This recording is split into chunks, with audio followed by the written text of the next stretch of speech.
Hey, and we're back with another episode of Before You Buy, that show where we give you some straight up gameplay and our first impressions of the latest games releasing. This one, obviously, you don't buy, it's free to download, but we're talking about Diablo Immortal. This is that free to play Diablo game that was announced way back. It's available not just on iOS and Android, but also on PC in beta. We've been grinding through it, and we have some thoughts. Now, Activision Blizzard has had multiple troubles lately, from an organizational standpoint to a consumer standpoint, stuff they gotta figure out. They have a lot of making up to do, and I don't know if Diablo Immortal is gonna win any favor, at least with the hardcore crowd, I don't know, but the game is fun. If you don't want to touch anything that feels mobile or feels free to play, I don't know if this is going to win you over, though. It's actually, to me, at least, after like 14 hours or so, adventuring with my character, who I named Large. Yes, you are reading that right. It's a decent mobile-y version of Diablo, which is pretty cool in theory. There's a lot of quality graphics and gameplay here, and a lot of fun, but it also has the typical free-to-play stuff, which I definitely will get to. Now, I did play mostly mobile, just so you guys know from this gameplay footage here. Sorry for the weird aspect ratio. I popped on PC, and I'm really glad there's a PC version and account linking and syncing or whatever, but since it was a mobile first thing, I just played it on the go. It syncs with the controller fine, and the controls are decent, and the touchscreen controls, I think, are really good and smooth. We've come a long way from the old days of touch controls. It's pretty easy and fun to play here.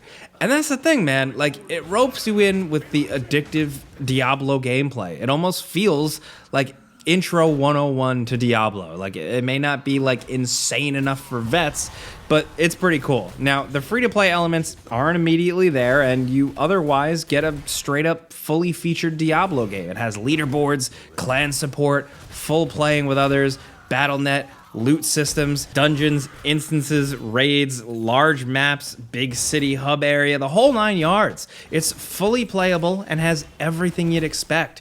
Tons of content, tons of options, even down to graphics settings on mobile. Accessibility options are good, and like I keep saying, it is fun. You pick a class, you create a character with some, limited options, and you set out on the adventure. You have your basic attack, which you can hold down to auto attack, and your abilities are mapped to separate buttons, which you can swap. And as you level up, you earn access to more powerful and new attacks. Combat is satisfying, even if it's simple. The abilities always look and feel impressive and have their specific use cases as far as I can see. And of course, there's just a bunch of loot.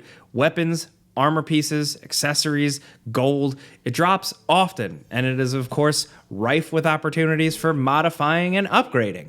Enemies die in satisfying fashion and give you that nice pop where they drop loot or gold. But I also want to point out that the graphics are good enough that there are some really cool death animations. Like, it's satisfying to kill some enemies. Enemies will claw at their faces as their flesh disappears, and then they explode. Some enemies slowly turn to stone. The big bosses sometimes will cough up blood and take a long time to finally fall down. All of it is really cool, and I've been enjoying the enemy types and boss encounters. Are you mindlessly sorcering or hacking and slashing your way through environments endlessly? Yeah, but the environments are cool, and the loop seems to be somewhat satisfying. It doesn't really totally give me the old school feeling, the old school days of playing the original Diablo 2, but it is pretty solid. The story, maybe not so much. Keep in mind, though, I'm like a regular Diablo player. I really play them for the gameplay and then move on. I'm not ultra hardcore, so I haven't cared too much about the lore in general, but I have cared about it the least here with this game. It feels like it's just throwing a bunch of stuff at you. The part that really bothered me was when it tried to story reason explain a magical rare crest item that I needed to modify my rift for more bonuses, where it really is just a free-to-play element. Don't try to think that I'm that dumb that you have to give me lore for the monetization, dude. So I guess on that note, we'll talk that stuff. All the main gameplay, the dungeons, the PvP stuff, the raids are free. Other than the occasional obnoxious on-screen element and the battle pass stuff and rewards, it's just a regular old mobile Diablo game that you can play and progress through. And I'll be frank, I keep saying it is fun. And it seems like from my playing and from reports, you can just play casually through and experience the story and the adventure alone or with friends, and that's all well and good. There's just a lot you can spend money on. Cosmetics, which, don't bother me personally, an upgraded battle pass, crafting materials, and overly complicated items and currency systems where you get one thing, but then you're going to want to use it to make this other thing to get this other thing. Like I alluded to earlier, the rifts now have like a bit of a randomized loot box feel to them, more so, where you get random rewards, but if you use some crests, you'll make out better. These are also where you'll get the good gems. Like the end game armor reforging stuff requires a lot more material and rare drops from you, and some of it you can technically get with these orbs or engaging in the real world auction house, which just all makes things messy. Look, some folks might not mind this stuff. I might sound like I'm whining, but my eyes just glaze over with this stuff.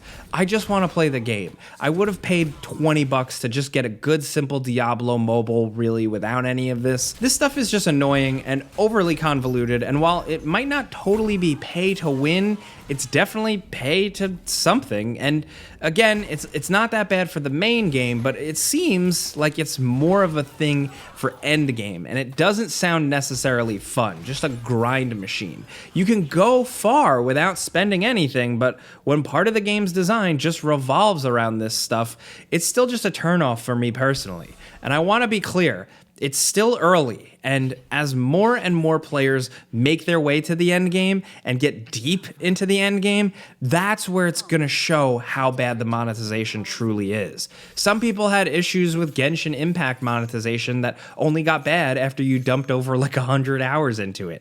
We don't really know how bad Diablo Immortal can be yet, and I want to be upfront with that. For me personally, if there's even a faint smell of me playing a game for 80 hours and then it's like, oh, after that, maybe the monetization will be not that bad, or maybe it will be bad. Either way, the fact that I possibly could hit some sort of wall where I would be pushed more to spend money on unnecessarily expanded monetization schemes, I just lose interest. The other thing they do need to figure out is the account stuff. It seems like right now, right after launch, if you do buy into stuff like cosmetics or battle pass rewards, that stuff is locked to your single character or your server. It is not account wide, which seems like not a very good decision. I'm not putting any money into this, but even if I did, I would want that on my account-wise. It's the least they could do. And it's all a shame, because like I said, I think there's actually a good, clean, fun Diablo game here. If you download it for free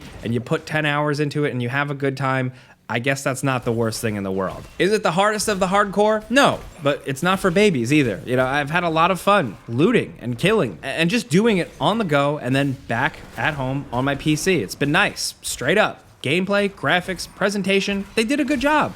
There's game-making skill here and a healthy budget. It's the real deal. I just can't help but be a little skeptical of the free-to-play stuff. Every player is different. Millions upon millions of people do play this stuff and they don't care, so it might not bother them, it might not bother you, but that's just me. The rest of the game is pretty darn good. I love the enemies, I love the classes, I love the streamlined gameplay and menus, I like the depth of options, the environments, the spooky creatures, the sound effects, the beautiful and expansive city hub, even the community interactions. The core game does have a lot going for it. I'm just curious to see how it goes long term and really ultimately how the community takes to it. Either way, we figured you guys were curious. We wanted to give you some info, just how we were feeling, and just some gameplay so you could see it running and kind of judge for yourself. That's a before you buy. That's the ending catchphrase, right? I give you some pros, some cons, and some personal opinions. So now I want to hear yours down in the comments. I've talked to all types of people who are really digging it casually, and some people who don't want to touch it with a 10-foot pole just because of sticking to their principles with monetization and stuff like that. So there can be a lot of good conversation here. I just ask for it all to be civil. And I do really want to know what you think either way. If you're playing it, how you're feeling, what class you're rolling with. Have you been playing with friends? How's that been going? I've I've really only tested it here and there, but